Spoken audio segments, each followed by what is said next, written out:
जय हिंद छात्रों, स्वागत है आपका सनराइज़ क्लासेस में। और सनराइज़ क्लासेस में 15 जनवरी यानी इंडियन आर्मी, खास इंडियन आर्मी डे से हमारा शुरू हुआ है इंडियन आर्मी का बैच। आपको बता दें बच्चों, सनराइज़ करियर एकेडमी का ही यूट्यूब चैनल है सनराइज़ क्लासेस, और पिछले 5 सालों से लगातार ऑफलाइन क्लासेस दे रही है सनराइज़ करियर एकेडमी। और पिछले 5 सालों से लगातार इंडियन आर्मी में काफ़ी छात्रों का चयन हो रहा है। हर साल हमारे यहाँ के जो छात्र हैं हमसे पढ़कर, हमारी संस्था से पढ़कर भारत की अलग अलग रेजिमेंट पर तैनात हो रहे हैं। यदि आपका भी सपना है इंडियन आर्मी में एक जवान बनना, इंडियन आर्मी की रेजिमेंट को ज्वाइन करना, तो ज्वाइन कीजिए हमारी क्लासेस, सब्सक्राइब कीजिए हमारे चैनल को। अभी तक हम ऑफलाइन पढ़ाते थे, लेकिन अब हम ऑनलाइन भी आ गए हैं। और जो भी आपको मटेरियल चाहिए, स्टडी मटेरियल चाहिए, प्रैक्टिस सेट चाहिए, आप हमारे टेलीग्राम चैनल को ज्वाइन करें, क्योंकि वहाँ पर आपको मिलेगा सभी के सभी स्टडी मटेरियल जो आपके एग्ज़ाम में पास होने के लिए बहुत ज़्यादा इंपॉर्टेंट होंगे। तो इंडियन आर्मी की क्लासेस में मैं आपको लेके आ गया हूँ बायोलॉजी, और बायोलॉजी के भी नोट्स, ऐसे नोट्स जो आपका Indian army GD, Indian army clerk, Indian army nursing assistant, Indian army technical, tradesman और मिलिट्री महिला पुलिस, ठीक है, महिला मिलिट्री पुलिस के लिए बहुत ज़्यादा हेल्पफुल होगा। तो बच्चों, क्लास स्टार्ट करने से पहले सभी छात्रों से मैं रिक्वेस्ट करता हूं कि चैनल को लाइक करें, शेयर करें और सब्सक्राइब करें, ठीक है। आज इस चैप्टर में बायोलॉजी का पहला चैप्टर आपको पढ़ाया जाएगा। चलिए शुरुआत करते हैं आज की क्लास। आगे बढ़ते हैं आज की क्लास में बच्चों। सबसे पहले हम इस चैप्टर की शुरुआत करेंगे कोशिका से, ठीक है। कोशिका से शुरुआत करेंगे क्योंकि कोशिका से बहुत सारे प्रश्न आते हैं और इस चैप्टर को आपको बहुत अच्छे से पढ़ना है। खासकर वो छात्र जो इंडियन आर्मी में बी फार्मा और डी फार्मा की वैकेंसी और नर्सिंग असिस्टेंट की वैकेंसी के लिए तैनात हैं उन छात्रों से रिक्वेस्ट है कि इस वीडियो को और नोट्स ज़रूर बनाना, बहुत अच्छे से देखना, क्योंकि आपका एग्ज़ाम क्वालिफाई होगा, ये हम जानते हैं, ठीक है। तो आज का जो हमारा चैप्टर है वो है कोशिका और कोशिका के प्रकार। इसमें हम देखेंगे कि कोशिका क्या होती है, कोशिका का डिज़ाइन कैसा होता है, कोशिका का डायग्राम कैसे होता है, और मृत कोशिका और जीवित कोशिका में क्या अंतर होता है, पौधों की कोशिका और जानवरों की कोशिका में क्या अंतर होता है। तो बच्चों, जब भी शब्द आता है कोशिका, कोशिका का मतलब होता है जीवन संरचनात्मक की कार्यात्मक इकाई। अगर मैं आसान शब्दों में कहूं तो एक ऐसा छोटा सा कण जिसके बाद कोई छोटा कण नहीं है, और ऐसा कण जिसके जुड़ने से पूरी बॉडी बनी है। अब जैसे मैं अपनी ही बात करूं या ह्यूमन बीइंग की बात करूं, मनुष्य की बात करूं, तो मनुष्य की पूरी जो बॉडी बनी है, जिस भी सबसे छोटी चीज से बनी है, उसी को बोलेंगे क्या, कोशिका। जैसे बच्चों, मैं आपको एग्जाम्पल देता हूं कि जैसे मान लीजिए कोई घर है और घर की जो दीवार बनती है, तो दीवार एक एक ईंट जोड़कर दीवार बनती है, यानी उस पूरे दीवार की जो सबसे छोटी इकाई होगी वो होगी ईंट, है ना। तो ईंट को हम कोशिका बोल सकते हैं। उसी प्रकार से हमारी जो बॉडी है, चाहे पौधों की बॉडी ले लो, चाहे मनुष्य की बॉडी ले लो, पूरी की पूरी बॉडी एक छोटी यूनिट से बनी होती है, और वो छोटी यूनिट हमारे बॉडी की कार्यात्मक और संरचनात्मक क्रियाओं में बहुत ज़्यादा हेल्प करती है। उसी को हम बोलते हैं क्या, कोशिका, ठीक है, जिसको इंग्लिश में सेल बोलते हैं। क्लियर है बच्चों, ये ध्यान देना। और जो बायोलॉजी वाले बच्चे हैं तो जानते ही होंगे कि भाई हमारी जो बॉडी बनी है वो सबसे छोटे कण से बनी, जिसको हम सेल बोलते हैं, हिंदी में क्या बोलते हैं, कोशिका। और उस सेल की भी आंतरिक कुछ संरचना होती है जो उस सेल को जीवित रखने में मदद करती है, और वो सेल पूरी बॉडी को जीवित रखने में मदद करता है। तो चलिए बिना देर किए शुरू करते हैं आज की क्लास। कोशिका जीवों की संरचनात्मक और कार्यात्मक इकाई है, और जिसकी खोज की थी रॉबर्ट हुक ने। तो बच्चों, ये जो शब्द है ये एग्जाम में बहुत आता है। रॉबर्ट हुक, याद रखना, इन्होंने कोशिका की खोज की थी 1665 में, और जिस कोशिका की खोज इन्होंने की थी 1665 में, वह एक मृत कोशिका थी, ठीक है, ध्यान देना बच्चों, मृत कोशिका यानी मरी हुई कोशिका, जीवित नहीं थी। और उसी समय से हमें पता चला कि जीवन के लिए, और चाहे वो मृत व्यक्ति हो चाहे वो जीवित व्यक्ति हो, जीवन को चलाने के लिए, जीवन की कार्यात्मक इकाई को चलाने के लिए एक सबसे छोटी इकाई होती है, जिसको बोलते हैं क्या, कोशिका। और कोशिका की, कई सारी कोशिका के जुड़ने से पूरे शरीर का निर्माण होता है, और यही कोशिका होती हैं जो हमारे पूरे बॉडी में कार्य करती हैं, हमारे बॉडी की ग्रोथ करती हैं, हमें ऊर्जा देती हैं, ठीक है। तो ध्यान देना बच्चों, कोशिका क्या है? संरचनात्मक और कार्यात्मक इकाई है, और कोशिका की खोज की है रॉबर्ट हुक ने 1665 में। इतना याद रखना, ये रॉबर्ट हुक एग्जाम में बहुत ज़्यादा नाम आता है। आप ये जो देख रहे हैं बच्चों, ये जो फोटो देख रहे हैं, यही होती है कोशिका। ये इतनी बड़ी फोटो है कि इसके अंदर की आंतरिक संरचना आप बड़े अच्छे से देख सकते हैं। लेकिन आपको बता दूं बच्चों, रियल लाइफ में आप इतनी बड़ी जो कार्यात्मक इकाई है, बिना माइक्रोस्कोप की मदद से आप इसको नहीं देख सकते। ठीक है, ध्यान देना। तो कुछ इसी प्रकार की होती है कोशिका। एक कोशिका वाले जीवों जैसे जीवाणु, प्रोटोजोआ और यीस्ट आदि को एक कोशिकीय प्राणी कहते हैं। अब मैं आपको बता दूं बच्चों, जीवों की अगर बात की जाए तो जीवों की कोशिका से अगर हम प्रश्न बनाएं तो कोशिका दो प्रकार की होती है, या जीव दो प्रकार के होते हैं, एक कोशिकीय जीव और बहुकोशिकीय जीव। एक कोशिकीय जीव का मतलब होता है जिसमें सिर्फ मात्र एक ही कोशिका होती है, और बहुकोशिका जीव का मतलब होता है जिसमें बहुत सारी कोशिका होती हैं। जैसे पौधे हो गया, जैसे मनुष्य हो गया। अब मनुष्य में बहुत सारी कोशिकाएं होती हैं, अरबों खरबों कोशिकाएं होती हैं जिससे हमारा पूरा शरीर बना होता है। तो हम लोग हो गए बहुकोशिकीय जीव। और उसी प्रकार अगर मैं बात करूं, जैसे जीवाणु है या प्रोटोजो है या यीस्ट है, इसमें मात्र एक ही कोशिका होती है और एक ही कोशिका इनको जीवित रखती है, इसीलिए कहते हैं एक कोशिकीय प्राणी। यानी कोशिका के हिसाब से प्राणी दो प्रकार के होते हैं, एक कोशिकीय प्राणी और बहुकोशिकीय प्राणी। ठीक है, और कोशिका कुछ इस प्रकार की दिखती है। आगे बढ़ते हैं बच्चों। अब देखिए, कोशिका के बारे में आया है तो कोशिका के बारे में कुछ जनरल टर्म्स जान लेते हैं जो हमारे एग्जाम के लिए बहुत ज़्यादा इंपॉर्टेंट है। अकोशिकीय जैव अर्थात ऐसे जीव जिनमें कोई कोशिका नहीं होती, जैसे विषाणु, वायरस। ठीक है, अकोशिकीय जैव क्या?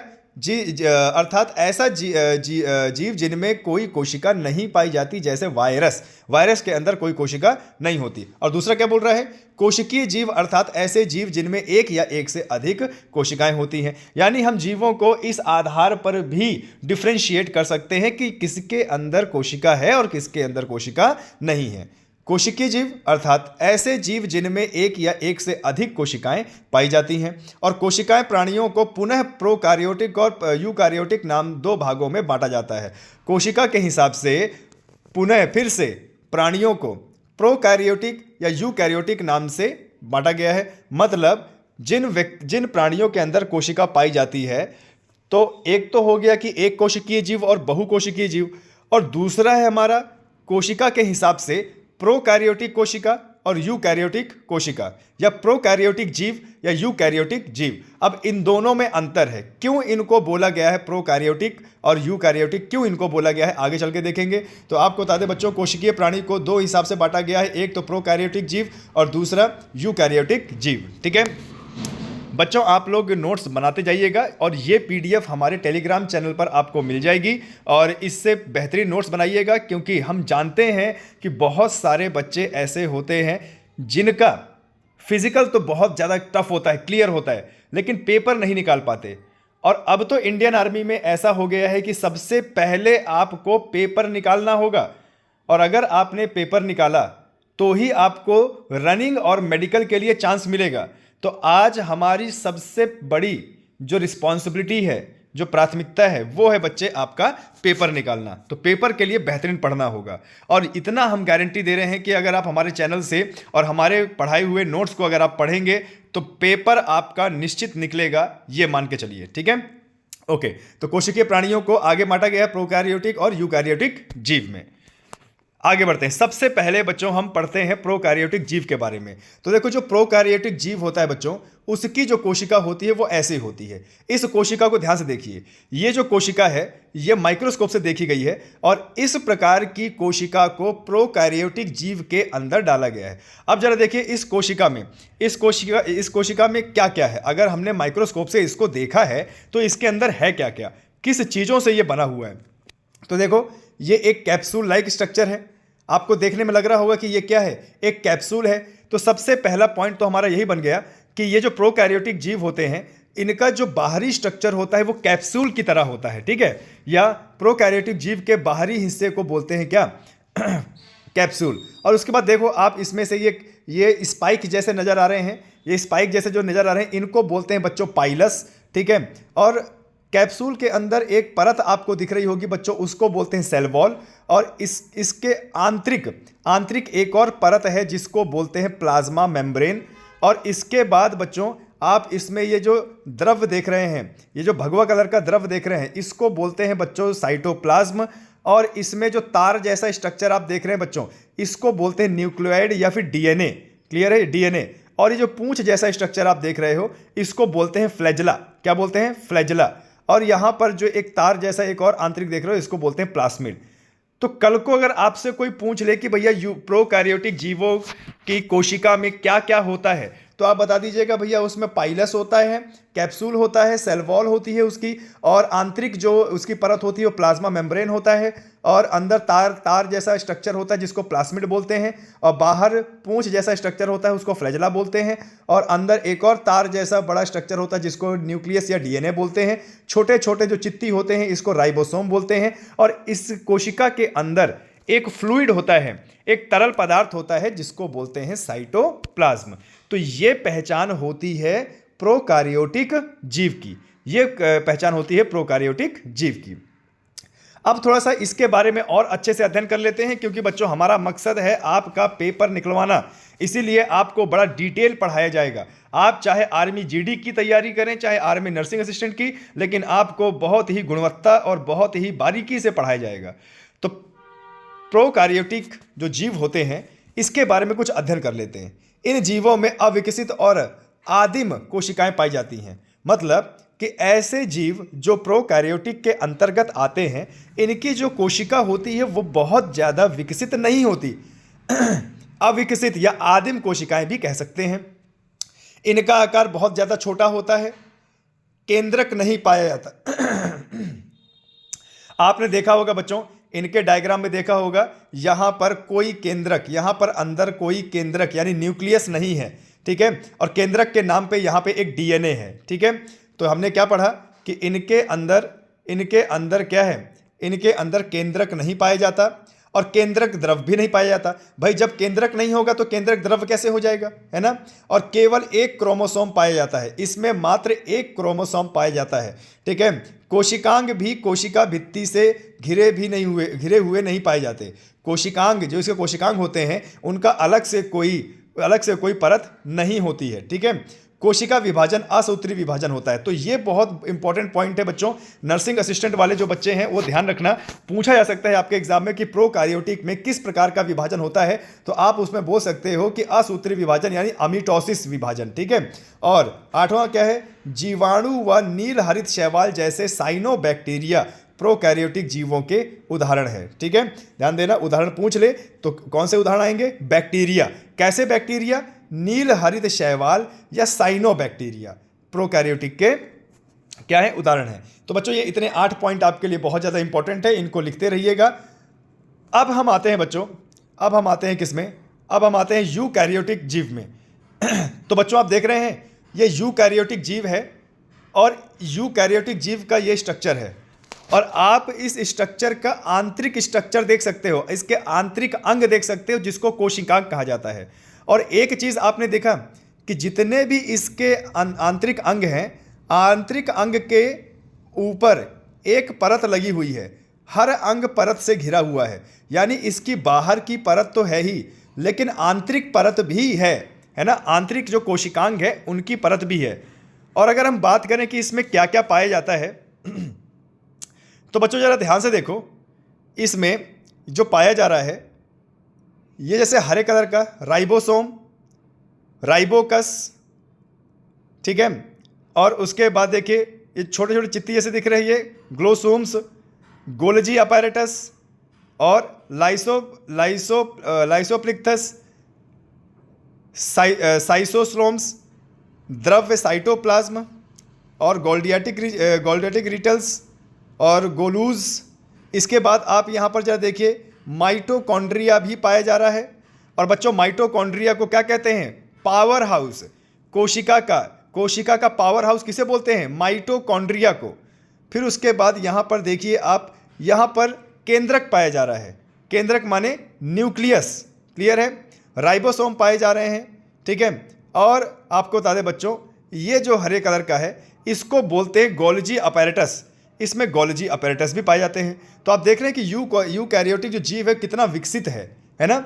और आपको बता दें बच्चों, कहीं पर भी अगर बहुकोशिकीय जीव का उदाहरण होगा तो वो कहीं ना कहीं यूकैरियोटिक जीव की ही विशेषता बता रहा होगा। ठीक है, चलिए इसकी विशेषता देख लेते हैं कि यूकैरियोटिक जीव में क्या क्या पाया जाता है।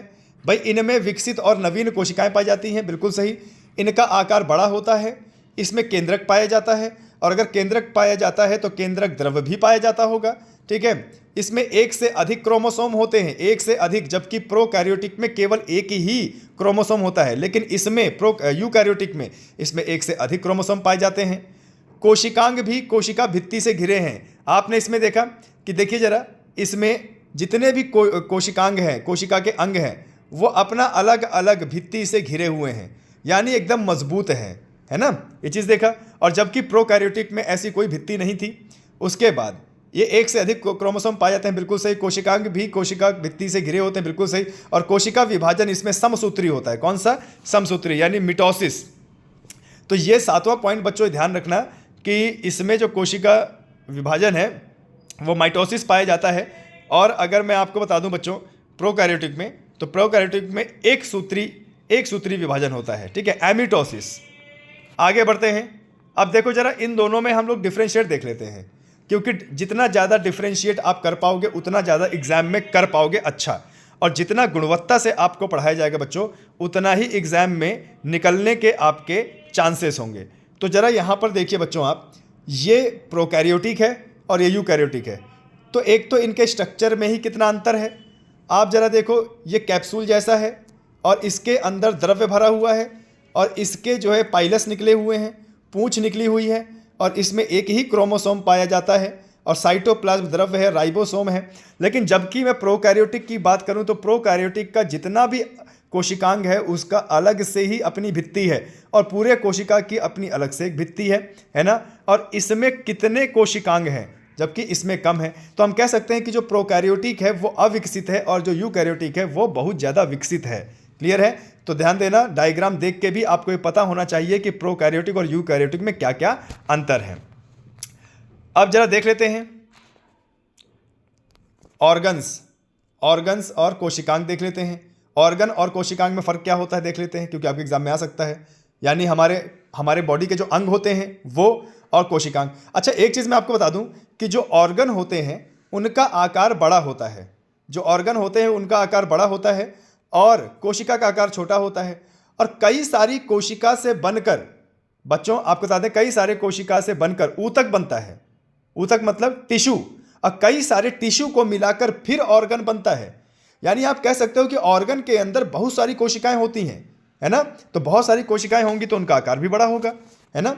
आगे बढ़ते हैं। देखो क्या बोल रहा है, अंग, ये बहुकोशिकीय जीव में पाया जाता है, बिल्कुल सही। और कोशिकांग ये सभी यूकैरियोटिक जीवों में पाए जाते हैं। अंग में इनका आकार बड़ा होता है, जबकि कोशिका सेल का आकार छोटा होता है। अंग की बात करें तो ये किसी भी जीव के शरीर के ऊपर या नीचे पाए जा सकते हैं, जबकि कोशिकांग की बात करें तो ये सिर्फ कोशिका के अंदर ही पाए जाते हैं, है ना। भाई हमारी बॉडी में ऊपर से लेकर नीचे तक कितने अंग हैं, लेकिन कोशिकांग की बात करें तो कोशिकांग जो है कोशिका के अंदर ही पाए जाएंगे। अंग में बात करें, अंगों का निर्माण ऊतकों से होता है, और ऊतकों का निर्माण कोशिकाओं से होता है, ये मैंने अभी बताया। और कोशिका के अंदर कोशिकांग होते हैं, जबकि इनका निर्माण सूक्ष्म और वृहद अणुओं से होता है। पांचवा बात करें, अंग आपस में मिलकर अंग प्रणाली का निर्माण करते हैं। मतलब एक अंग दूसरे अंग को हेल्प करता है हमारे बॉडी को चलाने के लिए, जबकि कोशिकांग आपस में मिलकर कोशिका का निर्माण करते हैं। ठीक है, तो पूछ रहे भैया कि कोशिका किससे मिलकर बनी होती है, तो आप लगा दो कोशिकांग। ठीक है, तो ये था बच्चों आज का हमारा डिटेल्ड लेक्चर कोशिका का। और कोशिका का एक और लेक्चर आएगा हमारा, और बहुत बेहतरीन तरीके से आपको बताया जाएगा। तो आज हमारा इंडियन आर्मी के लिए ये चैप्टर समाप्त हुआ। आशा करता हूं कि आपको ये चैप्टर बहुत अच्छे समझ में आया होगा, और बाकी अगले लेक्चर के लिए हमारे चैनल को लाइक, शेयर और सब्सक्राइब करना ना भूलें बच्चों। अगले लेक्चर के लिए जय हिंद, जय भारत।